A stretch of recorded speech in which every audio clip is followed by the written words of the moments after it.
Hare Krishna. So today is our third and final day on the topic of the glories of the Śrīmad Bhāgavatam. Can I have a watch? Somebody's watch. Yesterday we were talking about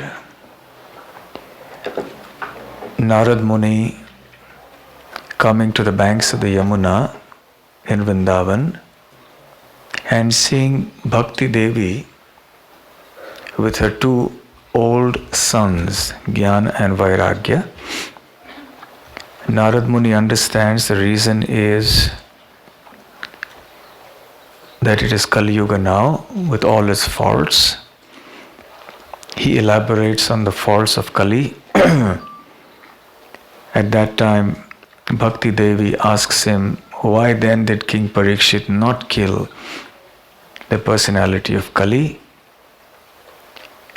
And Narad Muni explains the reason, that King Parikshit, being a Paramahamsa, being a Saragrahi, one who understands the essence of everything, could understand that despite all the numerous faults in this age of Kali, there was one great quality, and that is that merely by accepting the process of bhakti,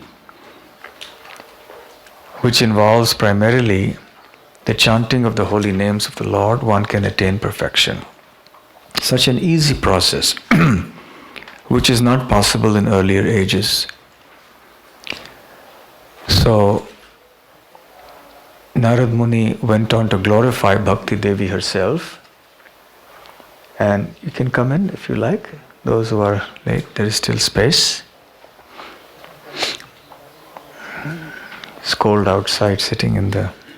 You can come in. Yes, or if anyone else wants to come, you can also sit in.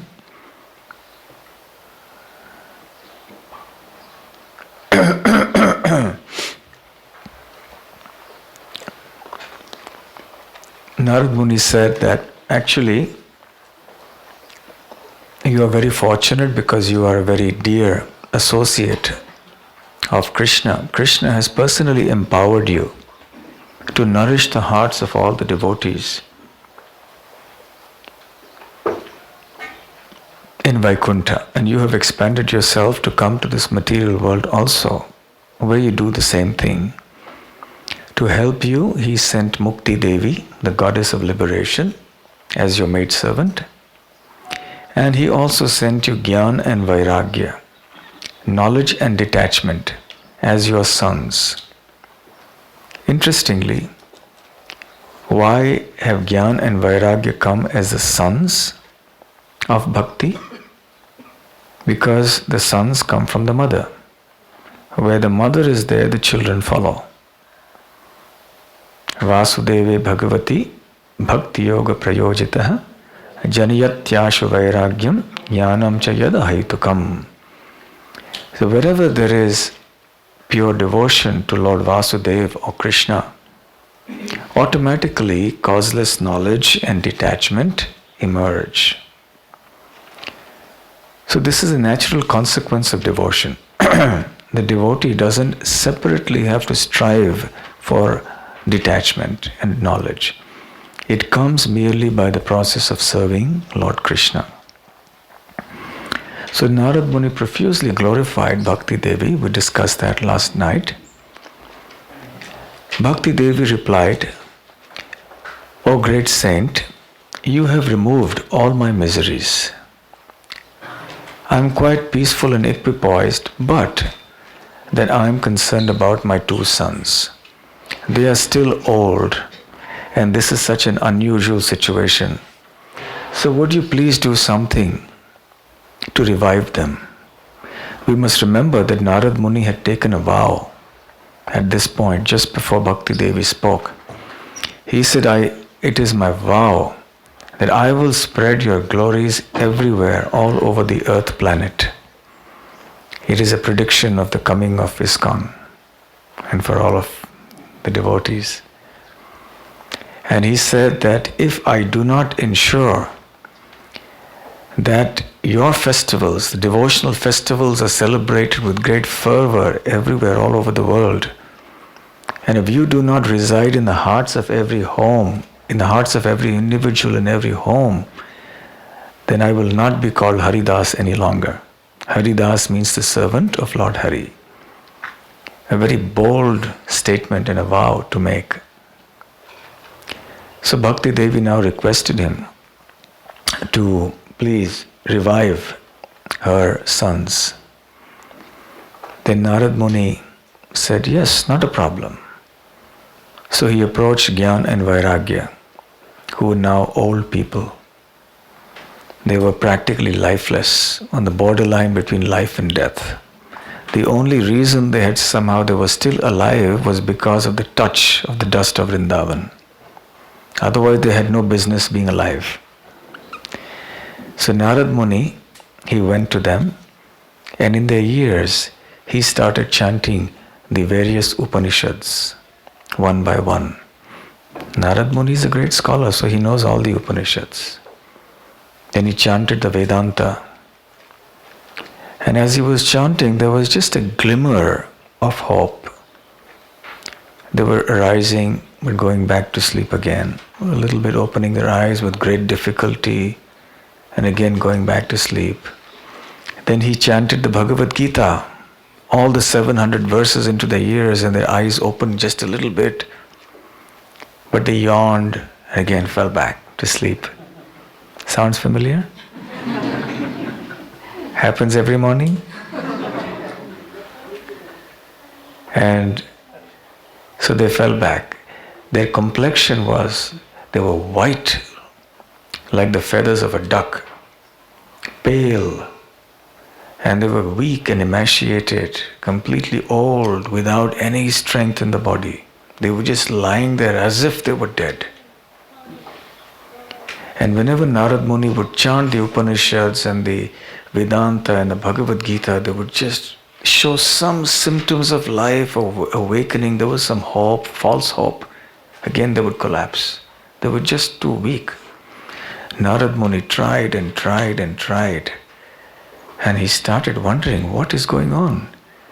I've chanted the Vedanta, the Upanishads, the Bhagavad Gita even.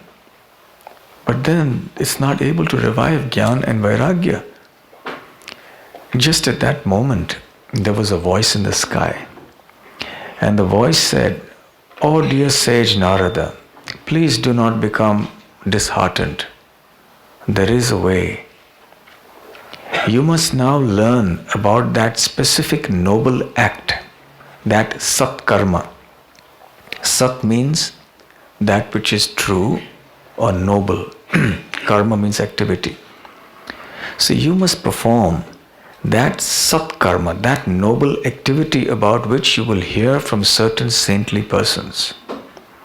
Once you do that, then bhakti will become blissful, and Gyan and Vairagya will also be completely revived. Fear not." And then the voice stopped. So Narad Muni was thinking, who is this? Who is this that spoke? Anyway, must be the Lord himself, perhaps. But then, what is that process? What is that Sat Karma? What is that noble activity that I have to do in order to revive Gyan and Vairagya and to make bhakti blissful again? And where do I find those saintly people who are going to reveal this process to me? So Narad Muni went everywhere to all the holy places, but no luck. He couldn't find the answer. He couldn't meet those saintly people who would reveal all this information to him. Finally, he decided to take shelter of the holy place called Badrik Ashram in the Himalayas, Badrinath. How many of you have been to Badrinath? Yes, it's an experience of a lifetime. Those of you who go to India next time, after you have gone to Vrindavan and Mayapur, make some time to go there as well. But you can only go there from May to November. And it's a rather adventurous journey. So he went to Badrinath and started performing austerities over there. There it so happened that the 4 seniormost sons of Brahma, the 4 Kumaras, came along. Even though they're the seniormost sons of Brahma, they actually look just like little boys, 5-year-old. And they have remained like that from the time of the beginning of the universe. As little boys, 5 years old. Narad Muni recognized them. They were his older brothers, because Narad Muni is also the son of Brahma. So as soon as he saw them, he stood up, offered his respects to them, and began to glorify them. Oh, great saintly personalities, the sons of Brahma, you are constantly floating in the bliss of Krishna consciousness, of remembrance of the Supreme Lord Sri Krishna. You are constantly vibrating the syllables of the holy name and experiencing this ecstasy. You are traveling all over the world, all over the universe, spreading this wonderful nectar of devotion to the Lord. You only look like small 5-year-old boys, but actually you are the wisest and the oldest persons in the universe. So Narad Muni went on glorifying the 4 Kumaras. And then the 4 Kumaras, they also glorified Narad Muni. And they said, Naradji, you're looking a little distraught. What is the problem? Then Narad Muni said, oh great sages, I want to know the secret of that divine voice that I heard from the sky. And he described the incident that happened. What is that satkarma? What is that noble act by performing which bhakti, jnana and vairagya can be revived and made blissful, so that they may reside in the hearts of all living beings on the earth? And who are those saintly people who will reveal all this to me? Then the 4 Kumaras said, O Narad Muni, you are the sun among the devotees of the Lord. You are the crest jewel of all devotees. You yourself are the ornament of this universe. Wherever you go, you are constantly chanting the names of the Supreme Lord. You are truly most fortunate, for you make all the places auspicious wherever you go. Yes, indeed, we do know the process. And that divine voice alluded to us. We will reveal this process to you, the satkarma, by which bhakti, jnana and vairagya will be revived. So hear attentively, because you are well versed in these topics. All you have to do is to chant the Śrīmad Bhāgavatam, which contains the glories of Lord Krishna, which contains the nectarian descriptions of the pastimes of Krishna. If you simply do that, then everything will be achieved. Because all paths of liberation, like the process of karma yoga, jnana yoga, ashtanga yoga, they don't work in Kali Yuga.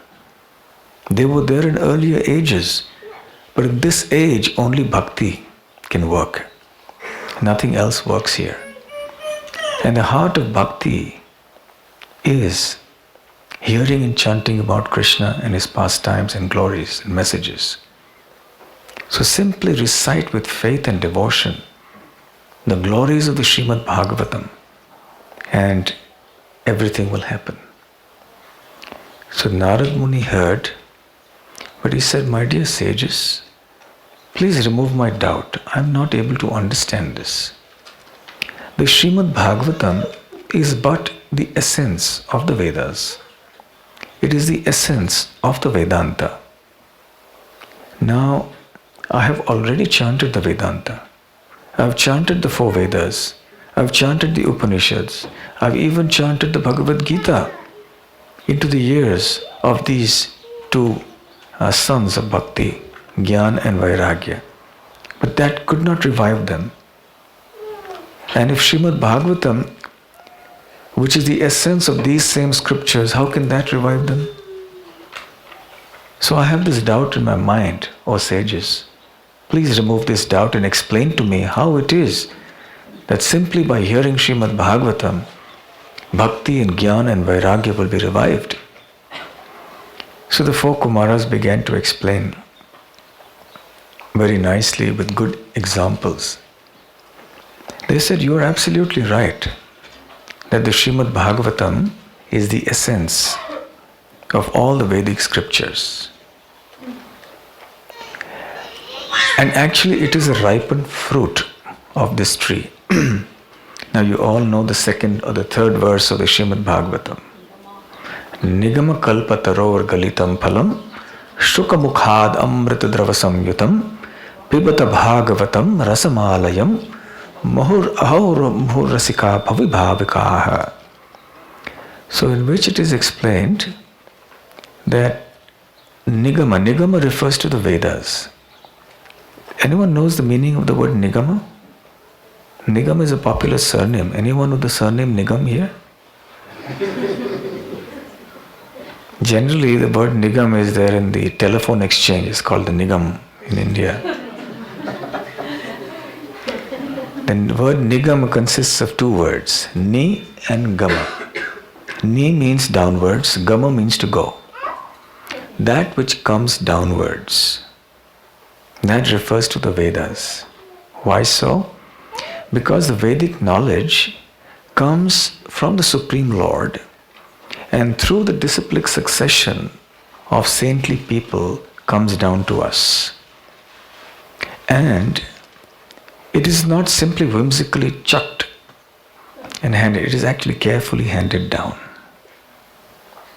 Just as from a big mango tree, someone goes to the top, plucks a mango, hands it down, doesn't chuck it down, but there's a process. He hands it to somebody else who's on the next branch, who carefully hands it to the person on the lower branch, and all the way down it comes to us standing on the ground, and then we can get that fruit and we can relish it.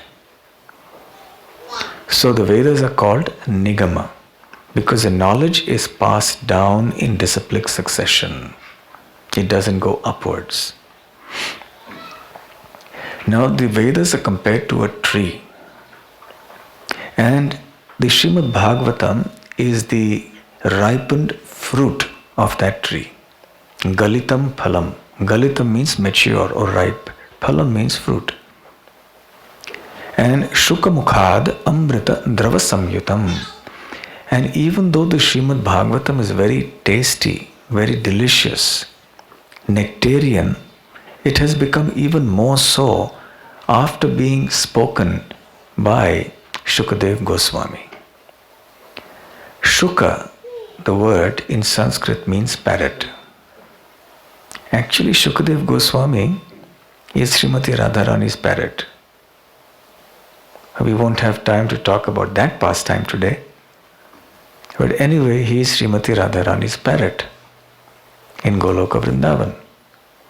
It is also said that when a parrot tastes a particular fruit, then that fruit becomes more delicious having been touched by the beak of the parrot. So these fruits are considered especially tasty. So similarly, the fruit called the Śrīmad Bhāgavatam, which is the ripened fruit of the Śrīmad Bhāgavatam, was spoken by Shukadev Goswami. In other words, he tasted this fruit, and this fruit has become even more delicious, even more nectarian, even though it was already very nectarian. Now, when a fruit is not ripe, then it's not sweet. Have you ever tried eating a mango that is not ripe? It's sour. Then you don't get the same pleasure that you get when it is sweet and ripe.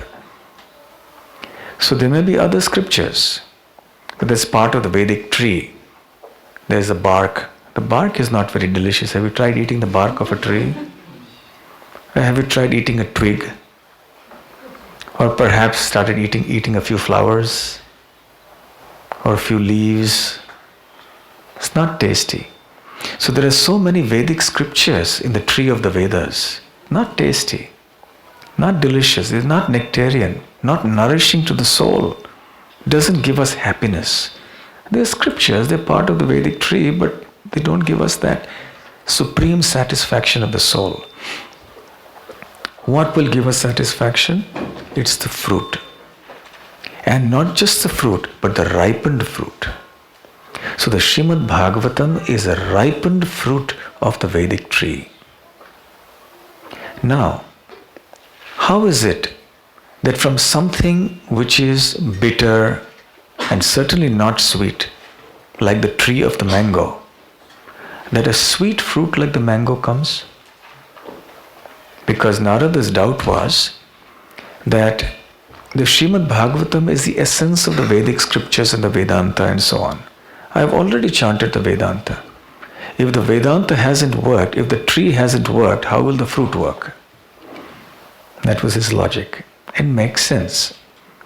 So the four Kumaras explained that you see, the essence of a tree lies in its vital fluid, that goes from the tip of the roots right through into all the branches, to the very tips of the roots of the branches.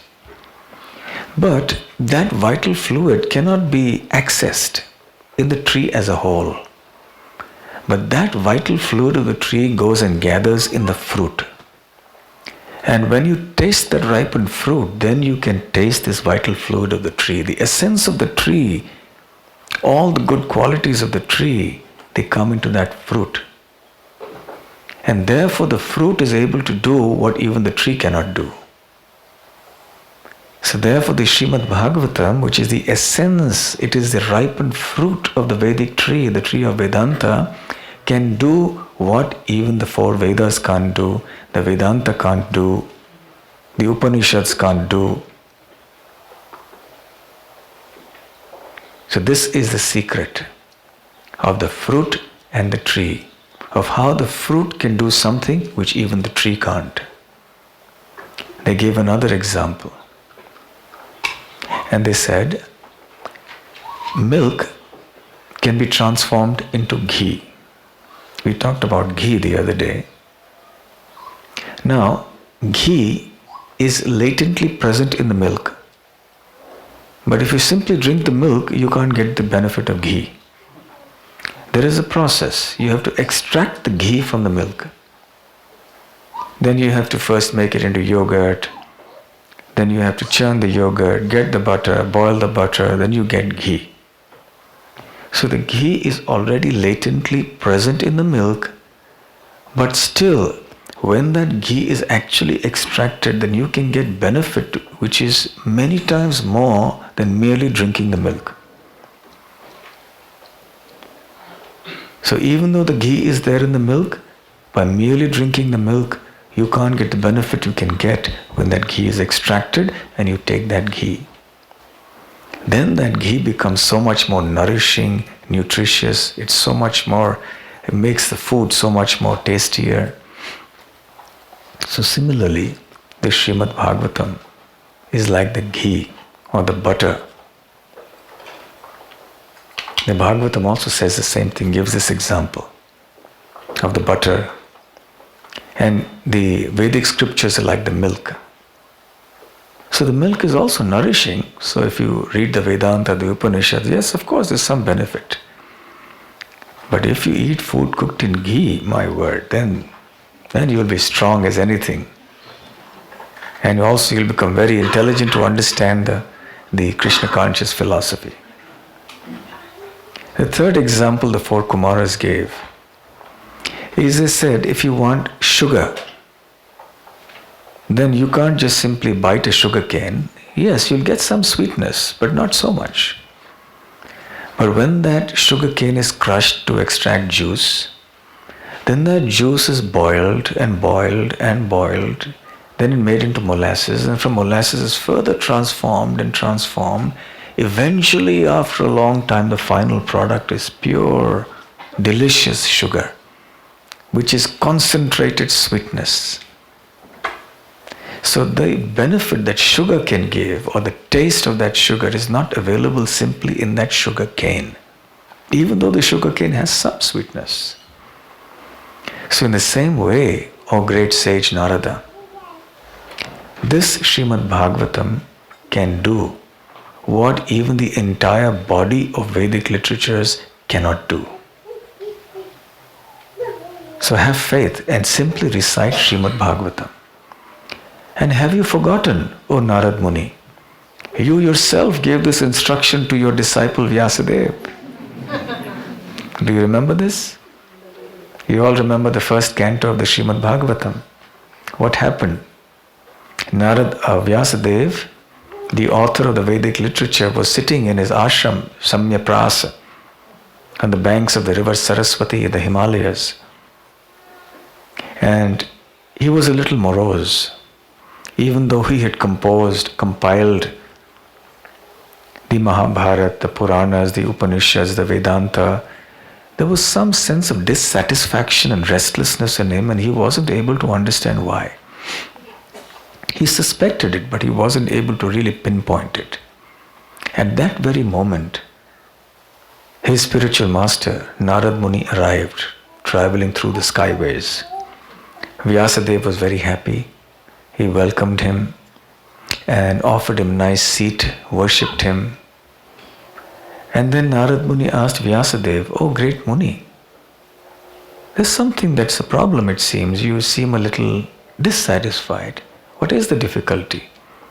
After all, you've compiled all the scriptures and Mahabharata and everything. You're the master of Vedic knowledge. And why are you unhappy?" So Vyasadeva replied, "My dear Lord, you are all-knowing. You are the all-knowing great devotee of Krishna. So you very well know with your X-ray vision what's wrong in my heart. Please tell me why I am dissatisfied." And then Narad Muni said, "The sum and substance of your dissatisfaction is that you have not glorified Krishna and his pastimes. You have talked about so many other subjects without really focusing on Krishna and his pastimes. And in many occasions, through the Karmakanda scriptures, you have even encouraged sense gratification in the name of religion. That's a mistake. And that's why you're not feeling satisfied. Because it is only the description of the Lord's glories and his pastimes and his holy names that can satisfy the soul. And when the soul is satisfied, one becomes completely free of all restlessness. One achieves great bliss." So then Vyasadeva did just that. And based on Narad Muni's instructions, he compiled the Śrīmad Bhāgavatam. So the four Kumaras reminded him of that. And they said, "My dear Narad Muni, when you heard the Śrīmad Bhāgavatam from your guru and our guru as well, Brahma, you heard it only in 4 verses, the nutshell verses, Chatuh Shloki Bhagavat. And then when you explained these 4 verses, you explained Bhagavatam to Vyasadeva, you also explained it in a nutshell form, just in a few verses. But now you need to hear the entire Śrīmad Bhāgavatam. If that is done, then automatically bhakti will become blissful, jnana and vairagya will be revived, for sure." So Narad Muni said, "Yes, O great sages, I will certainly do that. So where should I do this and how?" So the 4 Kumaras said, "Go to the place called Haridwar, on the banks of the Ganga, at the foothills of the Himalayas. There is a place called Ananda. There you can set up a facility where the Śrīmad Bhāgavatam can be continuously chanted. And you will see the miracle that takes place at that time. And what the prophecy said in the voice that came from the sky will actually come true now." So Narad Muni happily went to Haridwar, which wasn't so far from Badrikashram, and he started arranging everything. Meanwhile, news spread like wildfire. The Śrīmad Bhāgavatam is going to be spoken by the 4 Kumaras at Haridwar.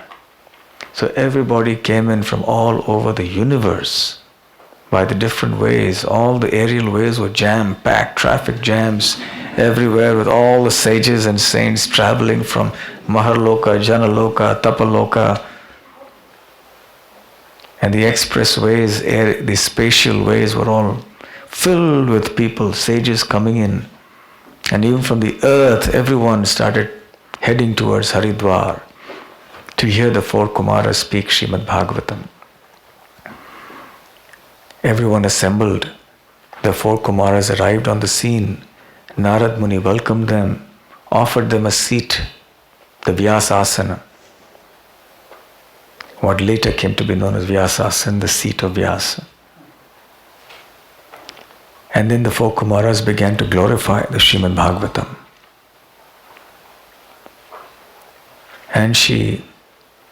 And as they were doing that, and as the glorification was going on, a wonderful thing happened. Bhakti Devi and her two sons all of a sudden appeared there. Bhakti Devi was looking extremely blissful, and her two sons, what a wonder and miracle, their old age had disappeared. They had become young once again. And Bhakti Devi was so happy that she was chanting the holy names. This particular thing that's common in India, Shri Krishna Govinda, Hare Murari, He Nath Narayana Vasudeva. So Bhakti Devi was chanting this. Before I read this section many years ago, I used to wonder where this song comes from. Then when I read this, I understood it comes from the Padma Purana. Shri Krishna Govinda Hare Murari He Nath Narayana Vasudeva. So Bhakti Devi was chanting this. She was so blissful, chanting the holy names of Lord Krishna. And Gyan and Vairagya, once again like young men, they had become completely rejuvenated. All their weakness and lethargy of old age was gone. And as the Srimad Bhagavatam recitation progressed, of course the four Kumaras had earlier prescribed a certain process of how it should be done. And as the recitation progressed, then everyone was getting more and more blissful. And at the end of it, when it was all over, then Bhakti Devi and her two sons came up to the four Kumaras. Thank you very much for saving our lives. We are most indebted to you. What instructions do you have for us? So the four Kumaras said, yes, now you may go and live in the hearts of the devotees and never leave that place. The hearts of the devotees of Krishna. Nourish their hearts. So even though Bhakti, or rather Gyan and Vairagya, are not healthy in this age, but they live in the hearts of the devotees along with their mother Bhakti. And thus the devotees live very wonderful lives of detachment from this material world with full knowledge of Krishna and full devotion to Krishna. I've condensed the last part a little bit, but the message has got across. Simply by hearing regularly the Śrīmad Bhāgavatam, actually, which also contains the glorification of the holy names of Krishna, automatically devotion for the Supreme Lord Krishna will emerge. All inauspicious things will disappear. And the four Kumaras went on to explain how the Śrīmad Bhāgavatam was actually not different from Krishna. It was a literary incarnation of Krishna, the sound representation of Krishna. So when we read the Bhagavatam, hear the Bhagavatam, we are with Krishna. Every chapter, every verse, every syllable of the Śrīmad Bhāgavatam is transcendental sound vibration. And when chanted with faith and devotion, then it purifies our heart and gives us bhakti, jnana and vairagya. Grantharaj Śrīmad-Bhāgavatam ki jai. There are other narrations also, independent of this particular narration, which can be reserved for some other time. So this is how we can understand the Padma Puran's description of the glories of the Śrīmad Bhāgavatam. It's called the Bhagavat Mahatmya. Now in the previous two sessions, we didn't have time for questions. We don't have time for questions even now, but there is time for perhaps one or two short questions. So if anyone has a question or two, you may ask. Yes. Thank you very much for a wonderful session. In the very first session, you mentioned that there are two types of nectar. You were mentioning that one, the real nectar of Srimad Bhagavatam, the other one nectar came from the milk ocean, and then the demigods brought them to Śrīmad Swami, and then Śrīmad Swami rejected, having known the real nectar. Now, in the study of Bhagavad Gita, we know that there are yoga ladder, and the Sakama Bhakti Yoga, that's where the yoga starts, and then Nishkama, Nakama. So, Sakama Bhakti, the devotees, are also like sort of Mishra Bhaktas. They are not up to the platform of the Akama Bhakta. So, in the course of study of Srimad Bhagavatam, so how do we reconcile that the effect of Srimad Bhagavatam can also be availed for the practicing devotees who are not even up to the stage of Nishkama, Rakama level? So how do we understand? Because here it's very clear that, from the example, that Bhagavatam doesn't take any effect because Shukadeva Goswami rejected. Okay, the question is that the demigods were mixed devotees, and therefore Shukadeva Goswami didn't give the nectar of Srimad Bhagavatam to them. But so also we find that we are also mixed devotees because we have some material desires. We are not totally purified. So how are we eligible to receive this nectar? Number one, we are eligible to receive it to the extent that we surrender ourselves to the process. There may be some lingering material desires in the heart, but if we have accepted with conviction and determination the conclusion of pure devotional service as the ultimate goal of life, and we are pursuing it in all sincerity, but we are being harassed by some material desires, but because we are principally focused on that ultimate goal of Krishna consciousness, so we are on the path of pure devotional service. Even though we may technically not be pure devotees, but we are pure devotees because we are on the path of pure devotional service. That's how Prabhupada explains it. Where he says you may not be a pure devotee, but you're called a pure devotee because you're on the path of pure devotional service in all sincerity. And therefore we are eligible to hear, and that's the method of purification. So when we submit ourselves to this process of hearing Srimad Bhagavatam, we will become purified. Okay, any other question? One more? Yes. Maharaj, the demigods are at the end of the day more empowered than ordinary jivas. I'm not talking about the Paramahamsas on the planet, but most of the jivas. So in that sense, since they are empowered, then they would be more trustworthy in the Lord's eyes, because then they have been empowered to perform higher responsibilities for the material world. So still, I'm not able to understand that why they cannot hear the Srimad Bhagavatam. Same applies to them. The question is that when the demigods are empowered with higher responsibilities in the universe as devotees of the Lord, why is it that they are still ineligible to hear Srimad Bhagavatam? Actually, they do hear Srimad Bhagavatam. There is a Srimad Bhagavatam up there as well. But even though they're empowered for the sake of administering the universe, not necessarily for the process of spreading Krishna consciousness. That is reserved for the devotees of Radha Vallabha at Melbourne.